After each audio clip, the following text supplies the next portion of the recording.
오늘은 사도행전 24장 말씀을 통해서 은혜 받으시겠습니다. 이제 바울을 고발하는 사람들이 가이사라에 내려왔습니다.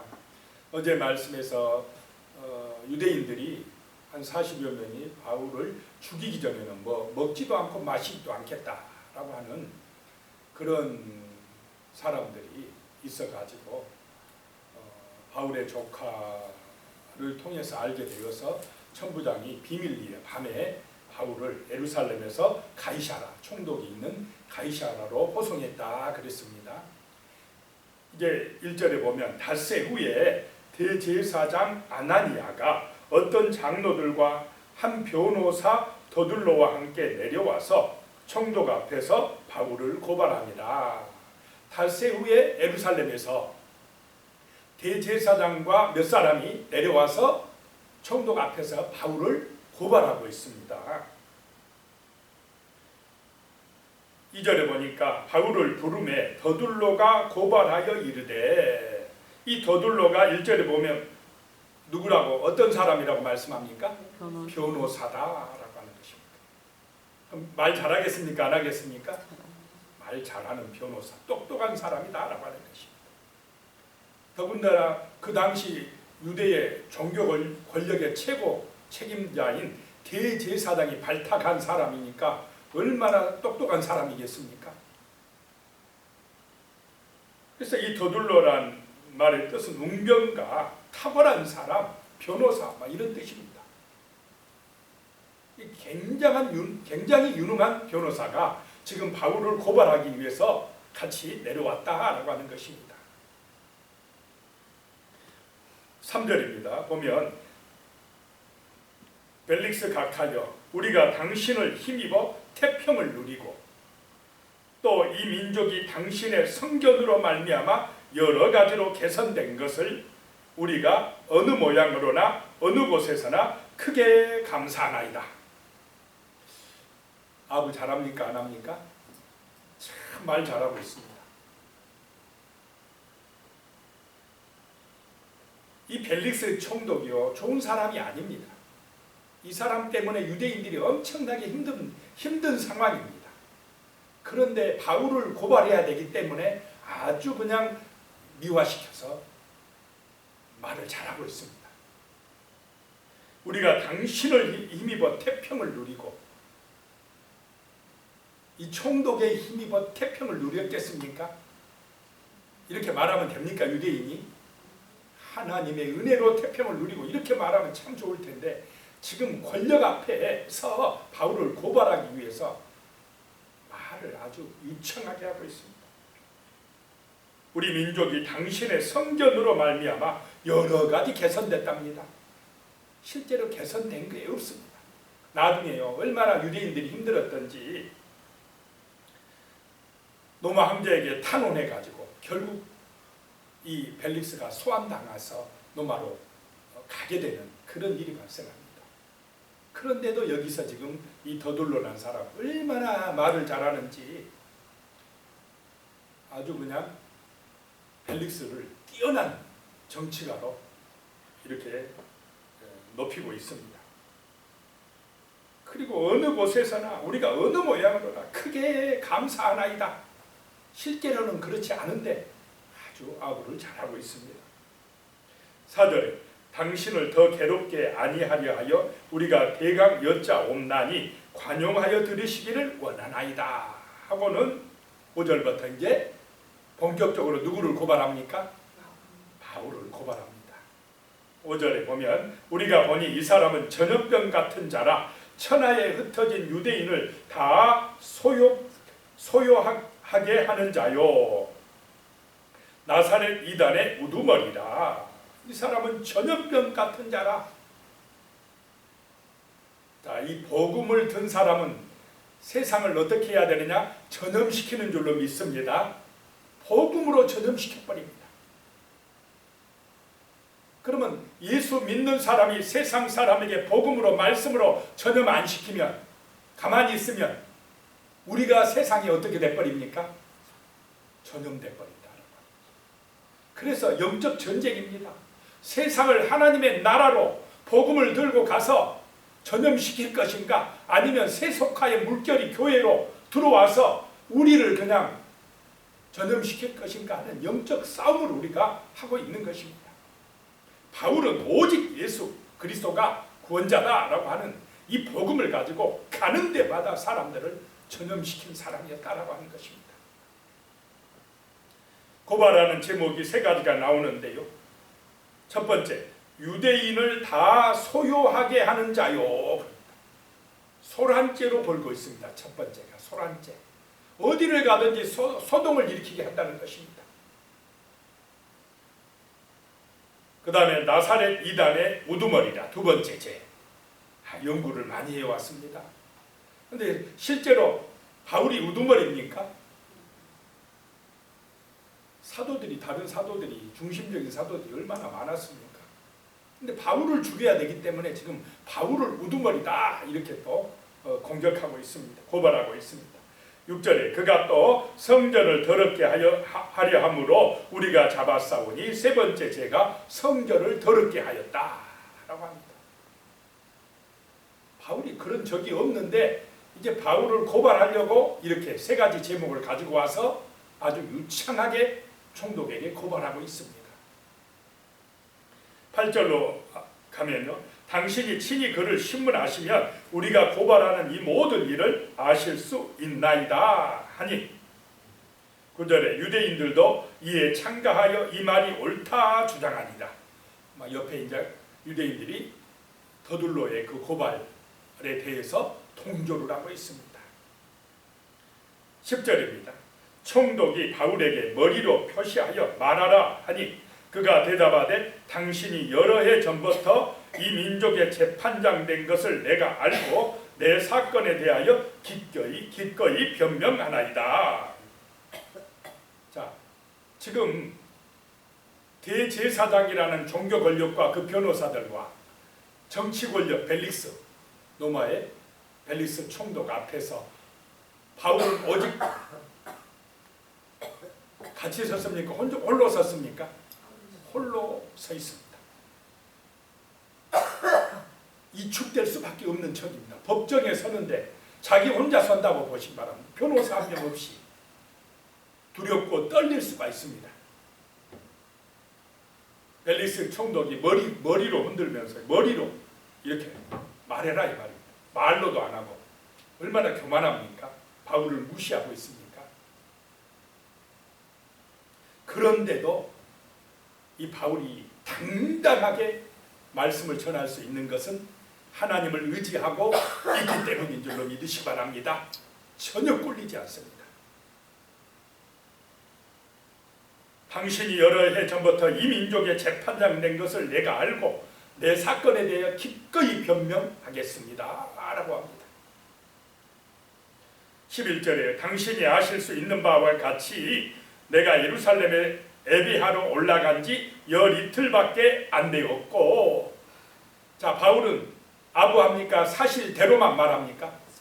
진실만을 말합니다. 잘 보이려고도 안 합니다.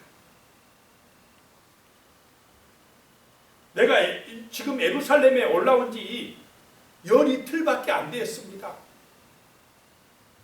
12절 그들은 내가 성전에서 누구와 변론하는 것이나 회당 또는 시중에서 무리를 소동하게 하는 것을 보지 못하였으니, 내가 열 이틀 와가지고 뭐 소란하게 하고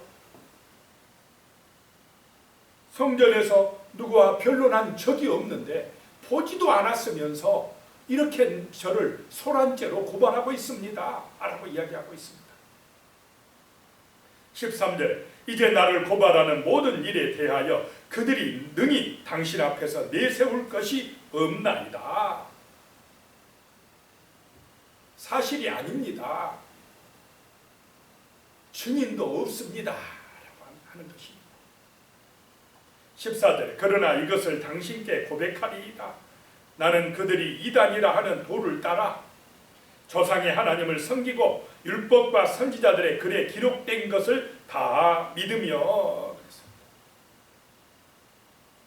15절에 그들이 기다리는 바 하나님께 향한 소망을 나도 가졌으니 곧 의인과 악인의 부활이 있으리라 함이니이다. 자, 나는 하나님을 대한 소망을 가집니다. 그들이 믿는 율법 또 선지자의 글 그대로 저도 다 믿습니다. 또 그들이 기다리는 바 하나님을 향한 소망을 나도 가졌으니 여기서 부활에 대한 소망을 말씀합니다. 부활 신앙을 강조하고 있습니다.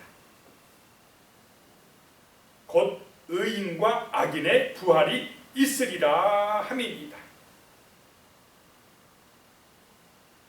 자, 부활은 의인만, 성도만 부활한 것이 아니라 어떤 사람도 부활한다라고 하는 것입니까? 악인들도 부활한다. 의인들은 생명의 부활로 하나님의 나라에 천국에 들어갈 줄로 믿으시기 바랍니다. 악인들은 심판의 부활로 하나님의 심판대 앞에 서서 재판을 받고 영원한 멸망의 지옥에 들어가게 된다라고 하는 것입니다. 악인들도 부활한다라고 하는 것입니다. 이 부활 신앙을 선포하고 있습니다. 생명의 부활을 믿는 사람들에게는 죽음이 우리를 지배하지 못할 줄로 믿으시기 바랍니다. 죽음이 두렵지 않습니다. 예수님이 죽음을 이기셨기 때문에 그렇습니다. 우리에게 생명의 길을 여셨기 때문에 그렇습니다. 그래서 이 예수를 전하는 것이 사망에서 생명으로 구원받는 길이다라고 하는 것입니다. 16절입니다. 이것으로 말미암아 나도 하나님과 사람에 대하여 항상 양심에 거리낌이 없기를 힘쓰나이다. 이 신앙으로 말미암아 부활 신앙 때문에 하나님과 사람 앞에서 양심에 거리낌 없이 지금 그렇게 되기를 힘쓰나이다 라고 하는 것입니다. 17절에요. 여러 해 만에 내가 내 민족을 구제할 것과 재물을 가지고 와서 구제 현금 가지고 와서 예루살렘에 고통받는 이 우리 민족을 돕는 일밖에 없는데 이렇게 나를 고발하고 있습니다 라고 하는 것입니다. 18절에요. 드리는 중에 내가 결례도 행하였고 모임도 없고 소동도 없이 성전에 있는 것을 그들이 보았나이다. 그러나 아시아로부터 온 어떤 유대인들이 있었으니 아시아 소아시아에서부터 와서 바울을 고발하는 이 사람들이 소동케 했다라고 하는 것입니다. 19절에 그들이 만일 나를 반대할 사건이 있으면 마땅히 당신 앞에 와서 고발하였을 것이요 정식적으로 고발할 일이 있으면 총독 앞에서 고발할 것이지 이렇게 저를 그냥 소동을 일으킨 자로 하면서 막 죽이려고 했습니다 라고 하는 것입니다. 20절에 그렇지 않으면 이 사람들이 내가 공회 앞에 섰을 때에 무슨 옳지 않는 것을 보았는가 말하라 하소서. 그런데 로마 법으로는 잘못한 것이 있습니까 없습니까? 없다고 이미 천부장도 확인을 했습니다. 고발할 것이 없는데 그들은 이 바울이 밉습니다. 왜 밉습니까? 예수를 전하니까 밉습니다. 뭐 다른 이유가 있는 게 아닙니다. 이상합니다.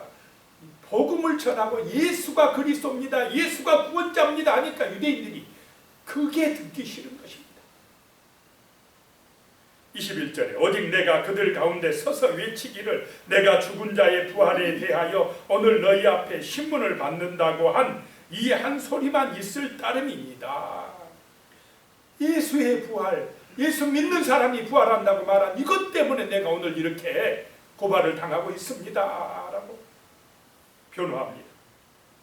22절에 벨릭스가 이 도에 관한 것을 더 자세히 아는 거로 연기하여 이르되 천부장 누시아가 내려오거든 너희 일을 처결하리라 하고 벨릭스 총독도 다 알고 있습니다. 이 지금 바울이 잘못하지 않는 것도 지금 다 알고 있습니다. 그래서 사건을 연기합니다. 23절에 백부장에게 명하여 바울을 지키되 자유를 주고 그의 친구들이 그를 돌보아 주는 것을 금하지 말라 하니라. 총독이 이렇게 하는 것은 죄가 있다는 말입니까? 없다는 말입니까? 없다라고 하는 것입니다. 그런데 만약에 바울을 풀어줘 버리면 바울이 위험합니까? 안 합니까? 위험합니다. 죽여버리려고 하니까 유대인이. 그래서 바울을 지키라 하고 지키되 자유를 주고 친구들을 만나게 하라. 돌보아 줘라. 이렇게 하는 것입니다. 보호해주게 하는 것이 하나님의 섭리인 줄로 믿으시기 바랍니다. 왜 보호해야 됩니까? 바울이 어디 가서 예수를 증언해야 되기 때문에 그렇습니까? 로마에 가야 되기 때문에 그렇다라고 하는 것입니다. 하나님의 섭리가 있다라고 하는 것입니다. 24절입니다. 수일 후에 벨릭스 총독이 그 아내 유대 여자 두루실라와 함께 와서 바울을 불러 그리스도 예수 믿는 도를 듣거늘. 이 아마 총독의 부인도 유대인인데 이 복음을 아마 알았을 것입니다. 남편과 함께 바울을 불러가지고 복음을 듣기를 원했다라고 하는 것입니다. 아마 이 부인은 믿지 않았나 하는 생각이 듭니다. 25절에 바울이 의와 절제와 장차 오는 심판을 강론하니 벨릭스가 두려워하여 대답하되 지금은 가라. 내가 틈이 있으면 너를 부르리라 하고. 자, 바울이 두려워합니까? 제수 바울이 두려워합니까? 총독 벨릭스가 두려워합니까? 예수를 믿지 못하는 사람이 두렵습니다. 의에 대해서, 절제에 대해서, 심판에 대해서 말씀을 전하니까 벨릭스가 두려워서 지금은 가라. 틈이 있으면 너를 부르리라. 자, 전도 받을 때 지금은 아니고 그러면 됩니까? 안 됩니까? 지금 받아들여야 됩니다. 나중에 시간 있으면 믿을게. 그거는 다 그거 허망한 소리입니다. 예수는 지금 믿어야 됩니다. 지금 받아들여야 됩니다. 나중에 시간이 있을 때, 나중에 틈이 있을 때 기회는 없습니다. 26절에 보면 동시에 또 바울에게서 돈을 받을까 바라는 거로 더 자주 불러 같이 이야기하더라. 자, 이 벨릭스 총독은 복음을 듣는 것도 뭐 관심이 있지만은 또 다른 관심은 무엇입니까? 지금 바울이 뇌물을 줄까 하여 나한테 뇌물 주면 내가 풀어줄 텐데 하고 더 자주 불렀다라고 하는 것입니다. 왜 이렇게 바울에게 돈이 있다고 생각했겠습니까? 구제현금을 많이 가져와서 예루살렘 교인들을 도왔다. 이 말을 듣고는 야 바울이 돈이 좀 있는가 보다. 자주 불러야 되겠다. 그러니까 이 사람은 지금 복음보다 뭐에 관심이 더 많습니까? 돈입니다. 돈. 그런데 바울이 돈을 줍니까? 안 줍니까? 안 줘요. 그러니까 자주 불러요. 혹시나 좀 이따 줄까 하고. 그렇게 하면서 27절에 보면 이태가 지난 후 보르기오 베스도가 벨릭스의 소임을 이어받으니 벨릭스가 유대인의 마음을 얻고자 하여 바울을 구류하여 두니라. 금방 2년이 지나가 버렸습니다. 어리석게도 이 벨릭스는 복음을 받아들이지 못하고 예루살렘으로 소환되어 예루살렘이 아니고 로마로 돌아가게 됩니다. 복음을 받을 때는 바로 지금인 줄로 믿으시기 바랍니다. 나중은 없다라고 하는 것입니다. 기도하겠습니다. 하나님 아버지, 참으로 우리의 마음속에 진실한 믿음을 주시옵소서. 총독을 믿고 의지하기보다는 우리 주 예수 그리스도를 더 믿고 의지하는 바울과 같은 그런 믿음의 삶을 살아가게 하여 주시옵소서. 어디를 가든지 무엇을 하든지 예수님이 그리스도라고 세상을 전염시킬 수 있는, 복음으로 세상을 전염시킬 수 있는 그런 충만한 은혜를 주시옵소서. 하나님 아버지, 영원한 부활이 있다는 부활 신앙을 가지고 아버지 하나님이여 믿음으로 승리하는 우리의 삶이 될 수 있도록 주님 우리를 도와주시옵소서. 예수님의 이름으로 기도드리오며 이제는 우리 주 예수 그리스도의 은혜와 하나님 아버지의 무한하신 사랑과 성령님의 교통하시고 함께하시는 은혜가 영원히 함께하시기를 축원하옵나이다. 아멘.